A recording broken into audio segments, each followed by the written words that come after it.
Drink করা অবস্থায় young এর গাড়িতে উঠে বমি করে সব নষ্ট করে দেয় আর সারা রাত গাড়িতেই কাটায়।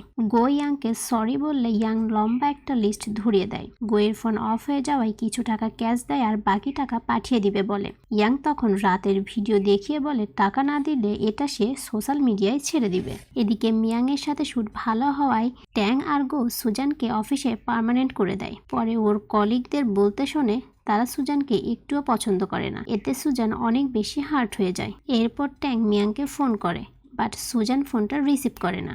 সুজান ইয়াংকে বলে আমি আর কখনোই মিয়াং এর সাথে ট্যাং এর দেখা করাবো না। এদিকে ট্যাং গোকে বলে আমি মিয়াংকেই বিয়ে করতে চাই। সুজান কোম্পানির একটা প্রজেক্ট শেষ করে ওয়াশরুমে যায় আর তাংচির সেই প্রজেক্টটা দেখে বেশ ভালো লাগে। তখন হঠাৎ ওয়েদার খারাপ হওয়ায় বিদ্যুৎ চমকাচ্ছিল আর তখন সুজান বারবার মিয়াং থেকে সুজান, সুজান থেকে মিয়াং হচ্ছিল।